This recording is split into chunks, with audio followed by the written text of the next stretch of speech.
Okay, let me just warn you, I've already had a really spooky day. So who knows what's going to come out of my mouth?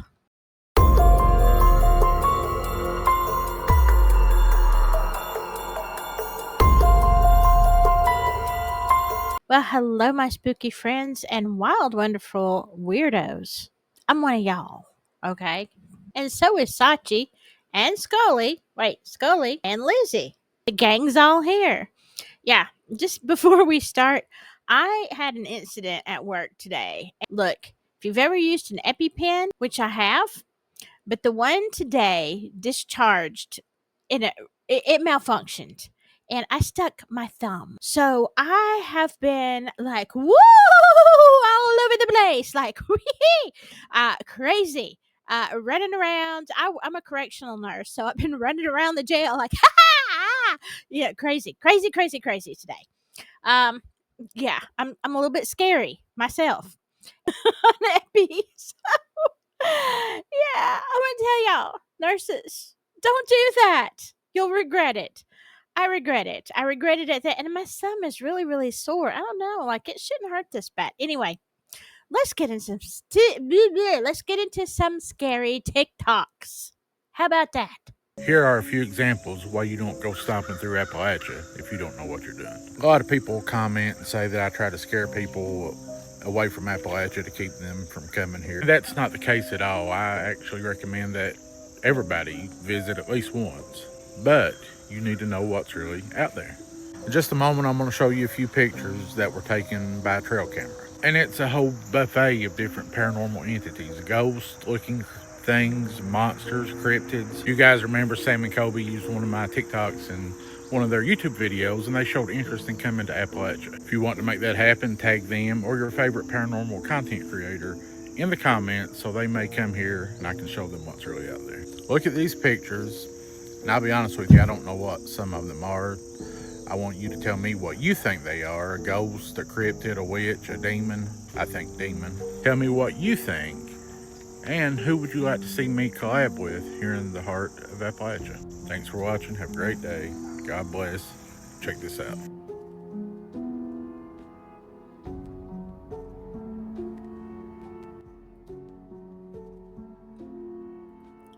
Hold on. I'm gonna back that up.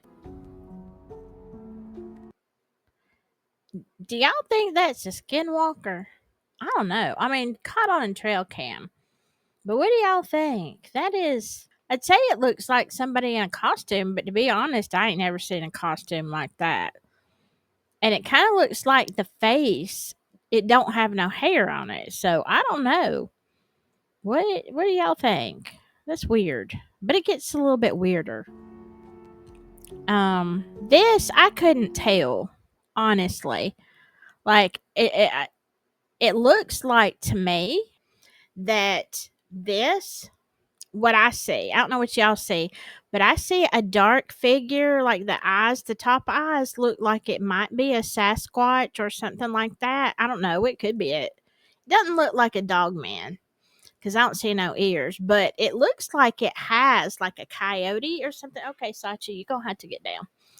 It looks like it has captured something. That looks like a coyote to me that it maybe has as, prey. But what do y'all think? I don't know what this is. Now that they're saying it could be a cryptid hand, it could be just a very ugly hand at a weird, I don't know, at a weird angle. I'm not sure about this one. They're saying one of those hands. I don't know. Now, that is creepy though. What do you think about that?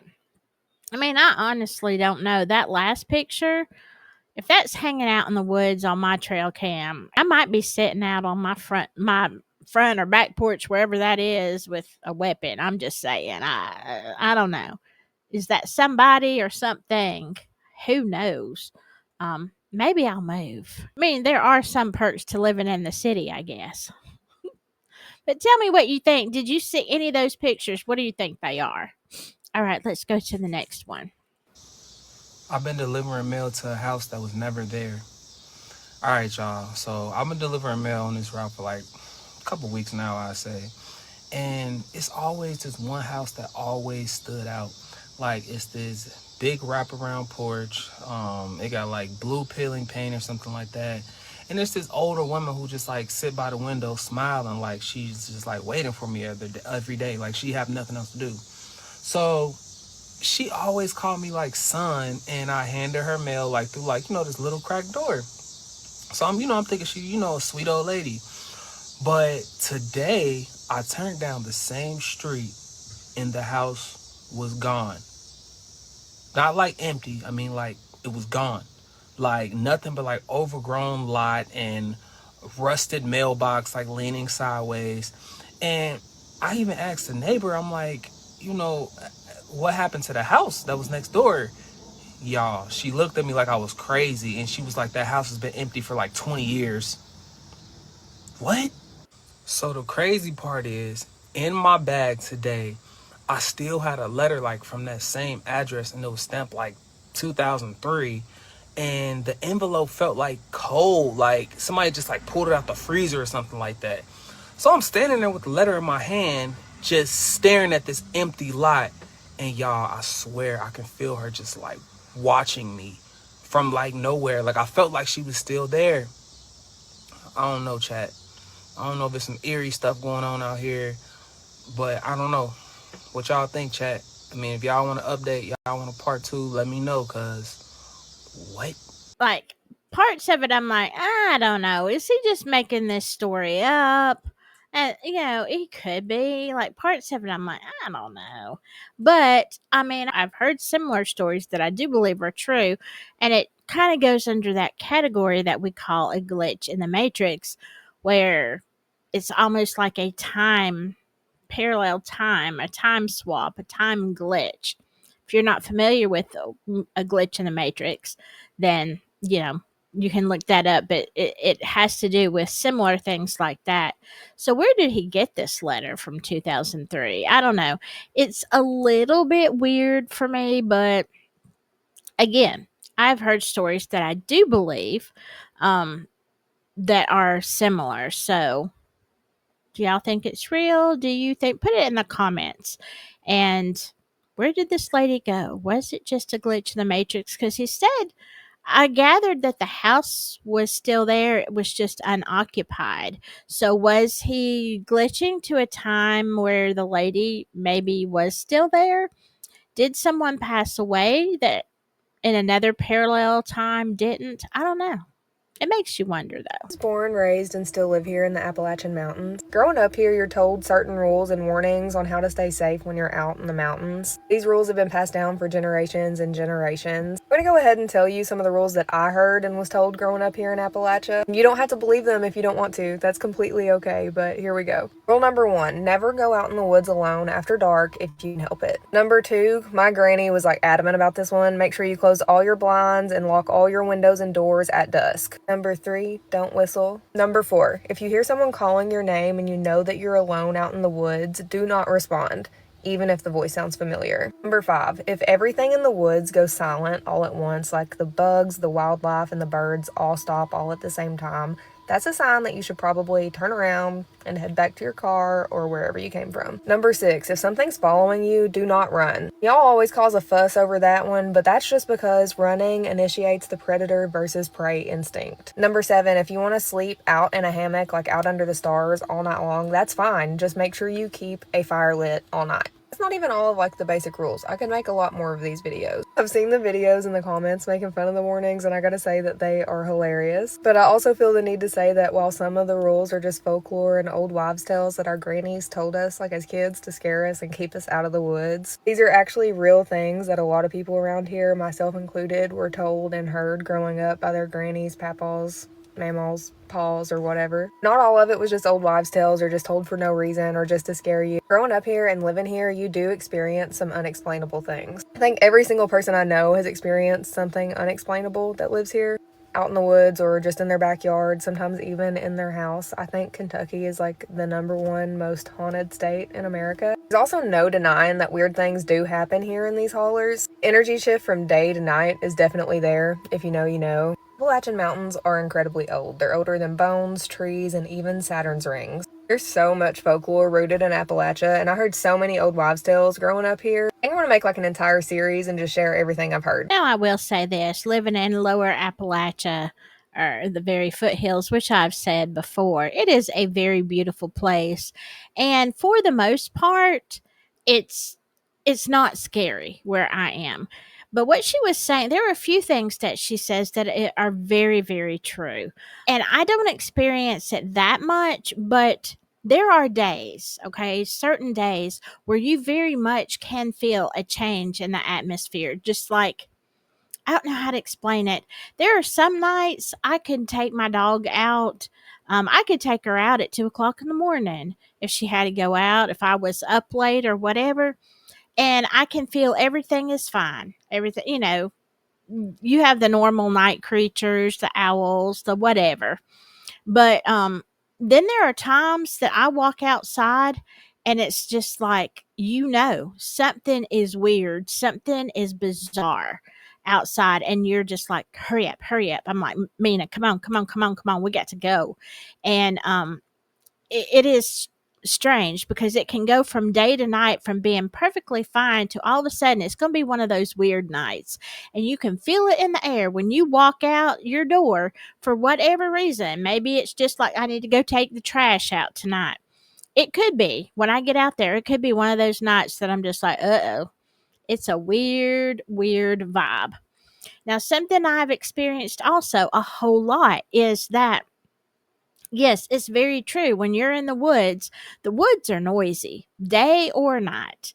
And if you are not from Appalachia or any place that has like a lot of noise in the woods, like some places are very quiet. But in my area, you always have some kind of bugs, if it's or birds. In the daytime, it's noisy, mostly with the birds. At nighttime, it's the bugs, the crickets, the frogs. It's just a whole lot. The cicadas, like, look, it's like a symphony out there, especially in the summertime. So if you are out in the woods and you're just doing whatever, even just out in the country, maybe you're not even that deep into the woods, you're just kind of in a lonely spot by yourself. If all of a sudden everything around you goes quiet, yeah, something is up. That means that there is some kind of creature or critter.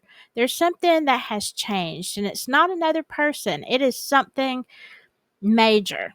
And the best thing that you can do when you hear it go silent is to just go back to where you like, get out. Get out. Don't run, but get out, because something ain't right. So I definitely know, and I've experienced that so many times, it gets deathly quiet and there's an eeriness, and you're like, yeah, you know what? I think it's time to go home. See ya. Deuces. So yeah. Now I'm gonna include, this is really short, but it's really funny. And I thought, I'm gonna include this one. He died of natural causes. You pushed him off the roof. Yeah, gravity. It's natural. He died of natural causes. Did y'all catch that? He died of natural causes. Yeah, you pushed him off the roof. Yeah, gravity. Natural. I laughed too hard at that. What does that say about me? All right, let's go back to some scary talks. Now, this one, y'all, for those people, and we've had a lot of stories, a lot of people have written in and talked about phone calls. Look at this. This is very, very eerie. Lori, your grandma, I love you, mija, and I'll call you because you're okay and the kids is okay. Love you, mija. Bye-bye. Call me back. Did y'all notice that? She calls on January 15th, but it's 2018. She passed in 2013. Now, do you think that somebody just manipulated the dates on there, or is this true? I don't know. But how many of you have sent in letters that said you have gotten calls from your deceased relatives. So there you go. That is scary. All right, guys, it is time for another spooky story. If you have a spooky story of your own that you would like to share, please feel free to comment or send me a DM. Make sure as well to add. Okay, I'm going to stop this for just a second because let me tell you something. I included this one because I have been to this particular cemetery in Huntsville, Alabama. It's called Maple Hills. Well, it's next to Maple Hills Cemetery, which is a huge cemetery. And it is called the Dead Children's Playground. Now, I myself have been there several times. I've never experienced anything really that odd. A little bit of the swings moving, and this was in the middle of the afternoon, but not anything wild. But I love to hear stories because I've actually been there. So let's listen. Add me on Facebook, same handle, Autumn in Appalachia. Now we are going to go ahead at the beginning and share the spooky story, and then we are going to give you a bit of context about Maple Hill Cemetery and Dead Children's Playground in Huntsville, Alabama. It is a super spooky history, a lot of haunted lore, paranormal investigations that have taken place here. It's the oldest cemetery in Alabama, established in 1818, okay? A lot of kids from Huntsville and young teens around Halloween especially like to go down here after dark, after visiting hours, and, get creeped out. Nikki and her friends back in 2015 were no different. That's what they decided to do, and they thought maybe that some of that classic, they're going to see a swing on the swing set move on its own, or they may hear the disembodied voice of a child laughing, something like that would happen. They did not expect to be scared for their lives. Nikki said that back on October the 1st of 2015, she is hanging out at her friend Brittany's house. Now, Brittany's boyfriend Justin and Justin's best friend Jordan are all there too. And so all four of them, they're hanging out, having a good time. Now, Nikki is a lover of everything spooky. She said that you can find her especially around Halloween, watching scary movies, going to haunted locations. She's somebody who as well has grown up in the Appalachians, whether it's been East Tennessee or Huntsville, Alabama, which is more the foothills of the Appalachians. That's where she's at. And she said that she, just as I have, grew up hearing all of the folklore and the haunted history around these ancient mountains, and that it's something she's super interested in. So this night on October the 1st, they start to get bored as they're hanging out at Brittany's house, and they decide that they are going to go to Maple Hill Cemetery, more specifically the playground. Who the hell puts a children's playground in a cemetery?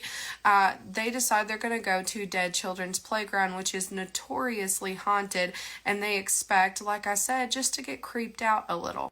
They make their way in Brittany's car over to the parking lot that is across from the playground, and when they pull in, Nikki said that it was one of those classic chill in the air October nights, and that there was a fog, kind of an eerie fog surrounding the area. Now, she said that when they stepped out of the car, you could just feel this heavy, oppressive type of feeling to the air. It just felt very dark. Now, I'm sure it didn't help that it was so dark out there that she said you could not even see your hand in front of your face. They get the flashlights on their phone out, and they begin making their way across this little parking lot to a gazebo that they have to walk through in order to get down to the playground. Now, when they get under this gazebo, they start hearing the loudest, most aggressive type of banging on top of the gazebo roof, and it scared the shit out of them, so they run back to the car.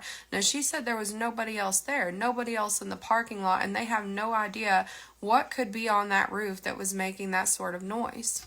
They decide, though, that they are not about to chicken out because they came here to go explore that playground. So they decide to get back out of their car with the flashlights on their phones, and as soon as they get back down to that gazebo, the banging happens again. So it is It is acknowledging that it knows whatever it is that they are under that gazebo, and it's waiting for them to get under the roof before it starts hitting the roof.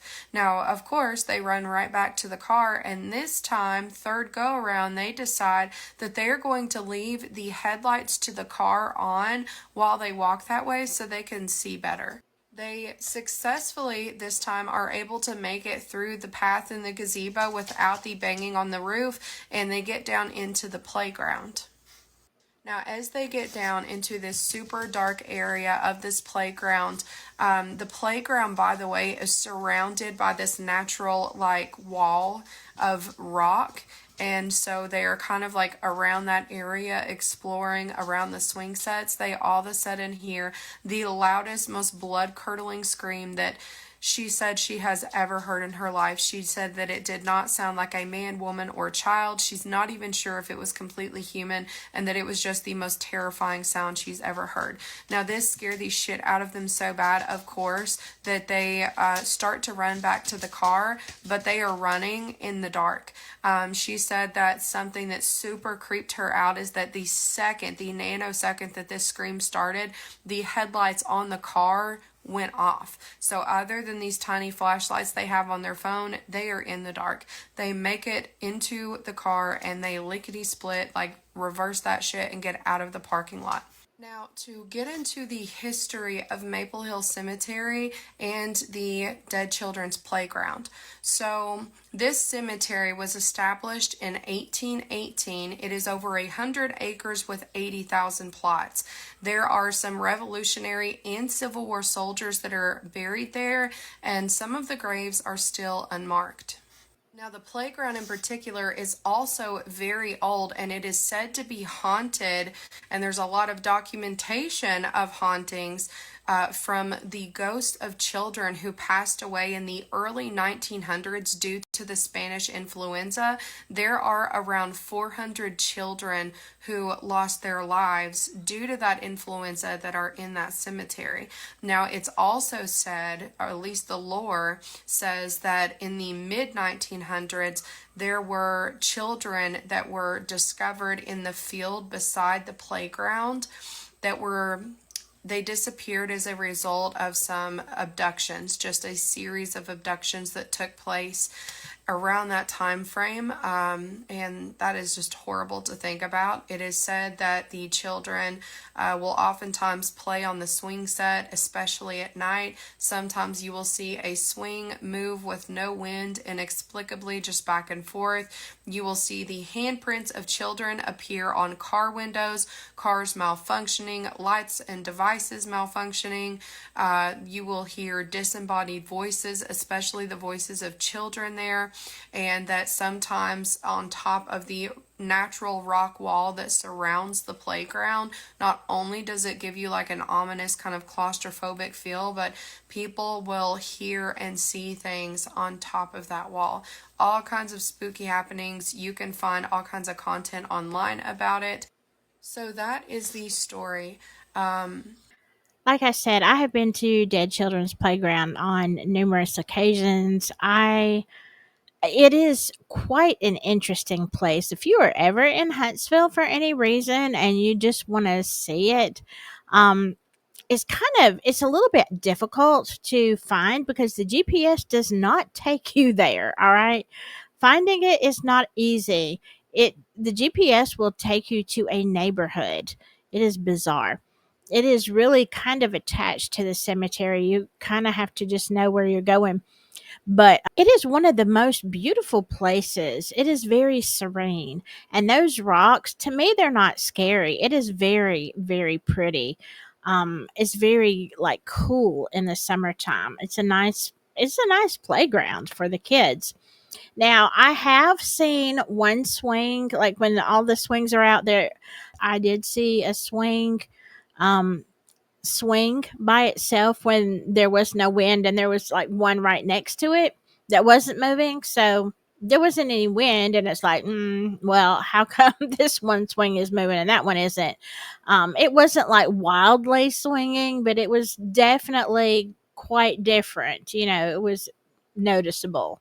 But other than that, I don't get any really weird vibes, but I have not been there at night. You're not supposed to go, but you know how that goes. I know the building, the pavilion they're talking about, or they called gazebo. Um, so I'm very familiar with that area, and you kind of have to park in the parking lot and go past the gazebo and down a hill and some rocks to get to the playground. So it is very unique.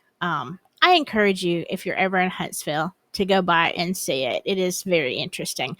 Now, the lore in the they say it was like the 40s, 50s, 60s, somewhere around there, that children came missing.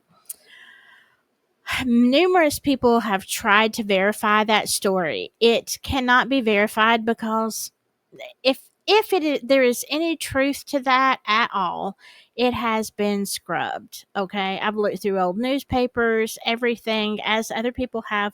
We have never come across anything that even remotely suggests that that was true.